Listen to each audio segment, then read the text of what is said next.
Dans cette vidéo, je vais vous présenter les principaux projets crypto-monnaies et blockchain au niveau de l'infrastructure web.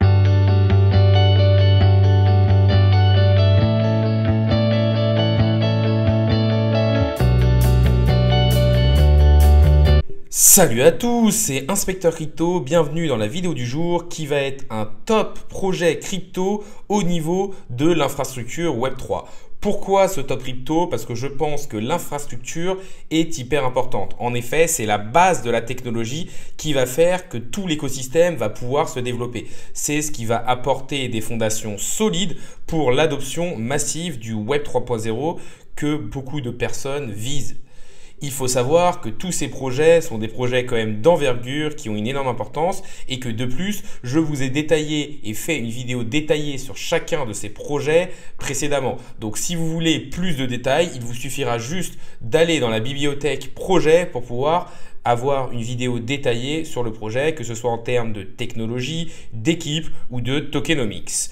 Je le vous rappelle, je ne suis pas conseiller en investissement financier. De plus, si vous pouviez aimer la vidéo, me dire en commentaire quel est votre projet d'infrastructure Web3 favori et si vous pouviez aussi vous abonner, ça récompenserait le travail que je fais au jour le jour et ça permettrait de faire grossir la communauté. Mais on va tout de suite rentrer dans le vif du sujet en faisant un top crypto au niveau de l'infrastructure Web3.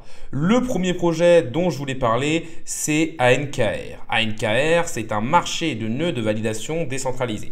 Et c'est hyper utile à l'écosystème parce qu'en effet, si vous voulez sécuriser et faire valider votre réseau ou votre blockchain, il va falloir que des personnes viennent et le fassent. Et ça peut être très compliqué de réussir à attirer ces différentes personnes. Là, en allant sur ANKR, vous allez directement avoir un marché de nœuds décentralisés que vous allez pouvoir acheter afin qu'ils puissent valider et sécuriser votre projet. Pour moi, les gros plus de ANKR vont être qu'ils sont dans leur niche, donc ils n'ont pas de réelle concurrence à ce niveau-là, qu'ils ont une super tokenomics. En effet, l'ensemble des jetons sont déjà distribués, donc il n'y aura pas de pression vendeuse et l'évaluation du prix du projet se fera le plus purement possible avec une confrontation de l'offre et de la demande. De plus, c'est un projet qui est encore peu capitalisé à mon avis en fonction de ce qu'il peut apporter à l'écosystème. En effet, c'est un projet très utile à l'écosystème parce qu'il est utilisé par les plus grosses blockchains que sont BNB, Avax ou Polygon. Et donc sa croissance devrait être exponentielle avec l'adoption future du Web 3.0. Une autre chose très importante, c'est que le jeton ANKR est utilisé pour tous les services et pour payer les frais sur leur réseau. Et donc, le fait que le jeton soit au centre de l'écosystème, ça va faire que si ANKR croît, le prix de son jeton croîtra aussi. Maintenant, il y a quelques points négatifs. Déjà, le premier point négatif, c'est que c'est un projet très technique et qui est assez compliqué à comprendre pour une personne lambda qui ne s'intéresse pas à l'écosystème des crypto-monnaies. Et ça peut donc freiner pas mal d'investisseurs. La deuxième chose, je dirais que c'est la forte concurrence du Web 2 au niveau du cloud computing avec les Google, les Microsoft ou les Amazon. Second projet, on va parler de Render Network, qui est un fournisseur de puissance de calcul ou de GPU pour faire du rendering. Le rendering, c'est tout simplement du rendu. Par exemple, si vous voulez exporter une vidéo d'une extrêmement bonne qualité, vous allez avoir besoin d'une puissance de calcul pour le faire. Et le plus souvent, si votre machine n'est pas assez forte, ça va bloquer votre ordi. Là, avec ce système, vous allez pouvoir louer de la puissance de calcul et votre rendu va pouvoir être fait. Et en même temps, vous pourrez continuer à travailler sur votre machine. Donc, c'est quelque chose de très utile. Les gros points forts du projet, pour moi, c'est qu'ils sont dans un narratif intéressant. Le GPU décentralisé est extrêmement demandé. Bien sûr, là, on parle de rendering, mais ça pourrait être aussi utilisé, par exemple, pour l'intelligence artificielle. De plus, ils ont une réelle utilité dans le monde réel et le monde physique, avec le rendering qui demande énormément de GPU. Ils sont par exemple utilisés pour faire des visites en 3D dans l'immobilier, pour la création de jeux vidéo ou encore pour les films. Donc vraiment très utile. Ils sont aussi moins chers que la concurrence classique Web 2 de par le fait qu'ils soient décentralisés.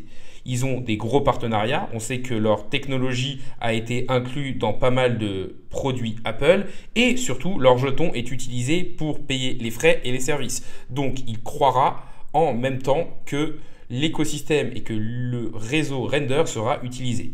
Le côté négatif, c'est justement la forte concurrence Web 2 qui peut faire que l'adoption de Render sera un peu compliquée et une tokenomics, on va dire, un peu moins parfaite que NKR, car 70% des jetons sont déjà distribués, mais qu'il y a encore 30% des jetons qui devraient arriver, et ce qui devrait être une pression vendeuse sur le token. Mais je trouve que Render a quand même un risque-rendement intéressant. Je vous le rappelle, je ne suis pas conseiller en investissement financier, donc faites bien vos propres recherches de votre côté. Projet suivant, il s'agit d'Akash Network, qui est un projet de cloud computing décentralisé. Leur objectif, c'est d'externaliser le stockage de données, mais aussi ils permettent d'avoir du GPU de manière décentralisée.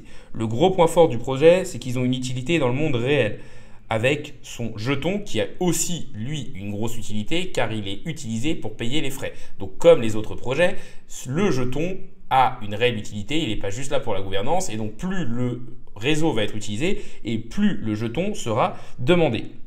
Ils sont aussi beaucoup moins chers que la concurrence via leur forte décentralisation qui leur apporte plus de sécurité car il n'y aura pas de point de défaillance unique et surtout un côté incensurable. L'autre gros point fort de Akash, c'est qu'ils sont montés sur le Cosmos SDK, qui est un peu la caisse à outils de l'écosystème Cosmos, et cela leur apporte une interopérabilité native. Et l'autre chose importante à regarder, c'est que lors de ce bear market, ils ont eu une énorme résistance en étant dans un narratif intéressant qui leur a permis de croître et de faire des multiples malgré un marché plutôt morose. Les points négatifs, je dirais toujours la forte concurrence Web 2, vu qu'on est sur des projets d'infrastructure, ça va être compliqué de bouger les GAFAM, et une tokenomics, on va dire, quand même assez moyenne. On voit qu'on a 57% des jetons qui sont en circulation, donc encore plus de 40% qui devraient sortir, plus un projet qui est fortement tourné VC. En effet, on a énormément d'investisseurs institutionnels qui ont investi au tout début et à des prix très intéressants, donc on risque quand même d'avoir une pression vendeuse sur le jeton. Projet suivant, il s'agit de The Graph et de son token GRT, qui est un indexateur qui permet de faire des recherches d'informations dans la blockchain. Leur objectif, c'est de simplifier l'utilisation de la blockchain en permettant la migration d'une application décentralisée sur plusieurs blockchains grâce à leur système d'API. Pour résumer, The Graph, c'est une espèce de logiciel qui permet de faire une table des matières de la blockchain afin de retrouver les informations. Leur gros point fort, c'est qu'ils font un pari sur l'adoption du Web3 et que plus le Web3 sera utilisé et plus cette solution sera à l'ordre du jour. De plus, ils sont très utiles à l'écosystème, principalement pour les développeurs, pour leur faciliter la vie. Le jeton est un jeton utilitaire et est donc relié à l'utilisation du réseau et devrait croître s'il y a une adoption du Web3.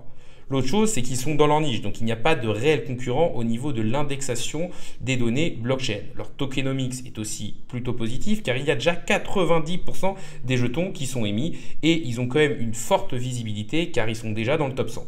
Si on regarde les points un peu plus négatifs, je dirais déjà que c'est un projet très technique qui est pas forcément compris par tout le monde à sa juste valeur. Et donc ça peut, on va dire, faire en sorte qu'il n'y ait pas énormément d'investisseurs dessus. En effet, leur objectif est de viser les développeurs. Et quand vous visez les développeurs, vous n'allez pas forcément faire une communication qui va attirer énormément de monde. De plus, si on arrive dans une économie blockchain fortement interopérable ou alors recentrée sur un seul écosystème, ils seront beaucoup moins utiles et donc leur prix devrait s'en ressentir. Après, si on regarde d'un point de vue tokenomics, il y a quand même une légère inflation parce qu'on n'a pas d'offre maximum. De plus, le projet est quand même déjà très capitalisé avec plus d'1 milliard. Donc oui, le risque-rendement est quand même bon, mais on ne peut pas s'attendre à faire des fois 100 ou des fois 50 sur ce type de projet. Ça peut être un peu compliqué. Et de plus, il ne nous a pas montré forcément une grosse solidité lors du bear market. On n'a pas vu énormément d'investisseurs se battre pour soutenir son prix et on a eu un projet qui n'a fait que s'enfoncer. Maintenant, on va passer à un projet qui pour moi est le projet numéro 1 au niveau de l'infrastructure. Il s'agit d'Ethereum, qui est la blockchain Layer 1 qui permet de construire des applications décentralisées dessus. Pour moi, c'est la plus sécurisée avec Bitcoin. Ses gros points positifs sont que c'est l'écosystème où il y a le plus d'applications décentralisées et de développeurs. Son passage avec The Merge au Proof of Stake lui permet d'être beaucoup moins énergivore que Bitcoin et qu'avant, et aussi d'avoir un rendement, ce qui peut attirer des investisseurs institutionnels. Ils sont les leaders incontestables des Layer 1, en tout cas des Layer 1 qui servent à faire marcher des applications décentralisées et des smart contracts. et ils sont aussi le point central de tout ce qui est finance décentralisée. Donc pour moi, c'est clairement un écosystème et un projet qui est difficilement bougeable. Si on voit les points négatifs, je dirais qu'il est déjà très capitalisé. Donc pour moi, voir un Ethereum faire un x5, ce qui est déjà exceptionnel par rapport à un investissement plus classique, serait déjà quelque chose de très positif. Son autre gros point faible, je dirais que c'est sa figure centrale qui est Vitalik, qui a un avis qui compte quand même énormément, et on sait que du coup que ça peut être un point d'attaque. Dernier projet qu'on va regarder, c'est le projet Atom Cosmos, qui est un layer 0 visant l'interopérabilité et la communication entre les différentes blockchains. Le point positif de Atom Cosmos, c'est que c'est le layer 0 qui est le plus utilisé et qui a le plus de transactions. De plus, ils ont quand même un très bel écosystème avec un DEX comme Osmosis, avec un projet au niveau de la sécurité des données personnelles comme Secret, etc., etc. Et qu'ils ont quand même une très forte communauté. De plus, là, ils sont en train de revoir leur modèle économique qui, de base, était d'offrir gratuitement le set de modules. Et maintenant, ils sont en train de repositionner le jeton Atom Cosmos au centre de l'écosystème avec la sécurité partagée qui devrait être louée. Et ça va permettre, on va dire, de permettre au jeton Atom de pouvoir augmenter en prix plus facilement. De plus, c'est un écosystème qui est connu pour ses différents airdrops et ça peut quand même attirer pas mal de personnes et faire en sorte qu'il y ait toujours une petite hype sur ce jeton.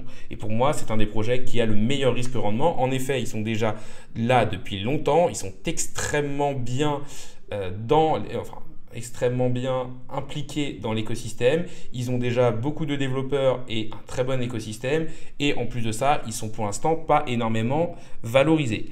Le côté négatif, je dirais qu'il y a quand même de la concurrence avec Polkadot qui est en train de monter, qui est son principal concurrent, avec QNT qui est plus axé au niveau entreprise, avec Nervous Network qui est moins capitalisé mais qui, on va dire, vise à être à la fois un layer 0, layer 1 et un layer 2, et avec le projet Axelar qui est sorti plus récemment. Et aussi, on a un fort risque de dilution de la valeur du token Atom par son écosystème.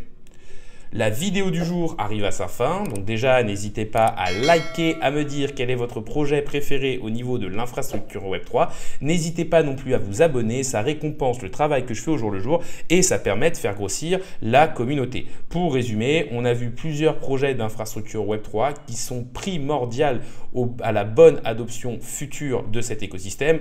En effet, ce sont les fondations qui vont permettre à tous les autres projets de bien fonctionner. On a vu qu'il y avait différents types d'infrastructures, des infrastructures qui étaient plus au niveau du stockage de la donnée, certaines qui permettaient de partager de la puissance de calcul, d'autres qui étaient le socle sur lequel des applications se bâtissaient et certains qui apportaient des services Web3 comme par exemple la location ou l'achat de nœuds de validation.